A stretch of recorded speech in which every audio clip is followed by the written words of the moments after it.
whatever movement we're doing, we can put our weight towards the inside of the bend or in the direction of travel.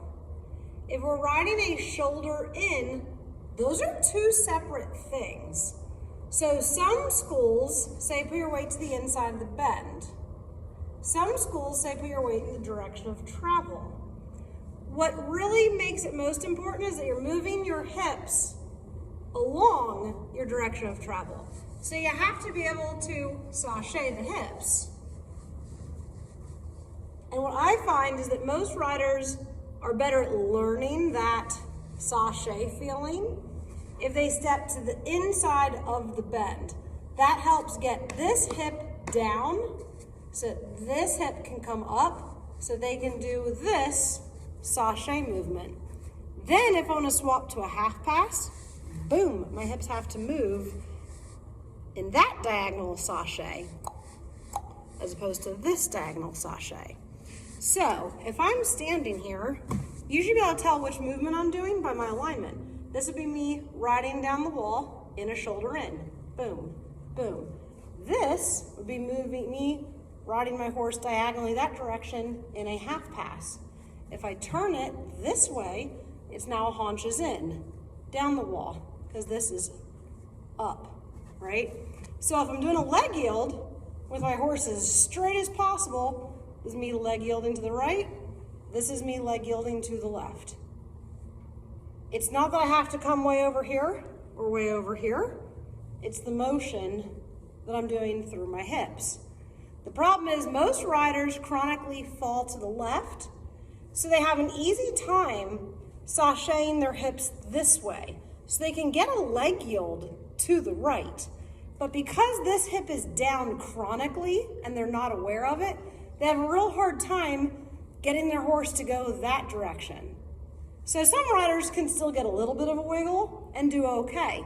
But a lot of them are stuck and their hips just don't move that direction in a smooth way. So they have to learn to get this hip down so they can leg yield that direction. Once you really learn how to get either hip down to where you can sashay from a middle ground, then you can stay straighter in the saddle. And if you want, you can start to step into the direction of travel for your leg yields, which typically, if you step into the direction of your leg yield, you can get a bigger leg yield. You're also that much closer to learning how to get a half pass because now you're stepping through this leg, which is going to help you get the left bend and help you travel in that direction.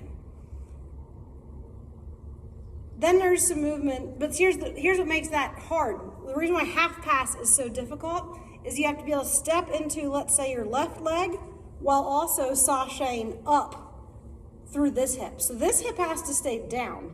This hip comes up as you do your hip wiggle in this direction.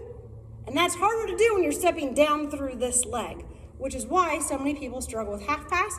They end up falling to the outside, cranking the horse's head with their hands, and then they're doing this, and they're kind of kicking with this leg, sliding this way, trying to get the horse to go that way. Meanwhile, they're falling off this direction and pulling to try to pull the horse into bend, but they're also pulling the horse back this direction. So a lot of the horses get really contracted and have a hard time. That is because the rider is not yet capable of stepping into this leg and moving their hips this way. If the rider does step into this leg, they get stuck. And now they're just kicking, right? But the rider's hips aren't moving. So your hips are shutting the horse down while you're kicking with this leg, trying to make things happen, but those things aren't really happening. That's why some of these movements are so difficult, and not enough instructors really focus on getting their riders to be able to actually move through their hips to get these movements. I don't know if that helps or if that just leaves everybody more confused. It's hard enough teaching this stuff in weekly lessons, but next time you go out into the arena, come in off the wall a little bit, really sink down into your inside hip. For most people, that will be easier to the left. sink down here and sashay your horse back out to the wall.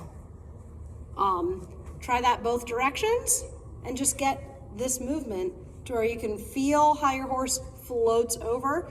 You'll find that also puts you in time with the inside hind leg.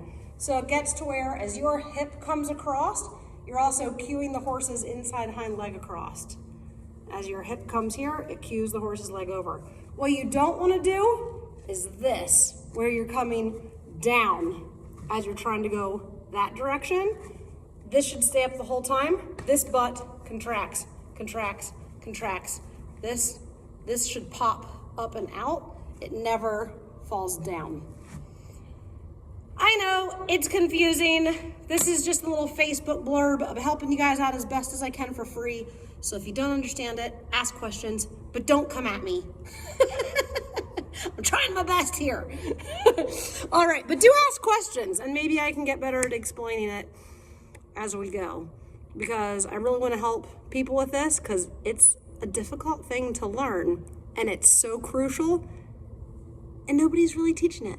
So if you guys have better ways of wording it or anything that helped you understand this concept better, please let me know. I would love to hear about it.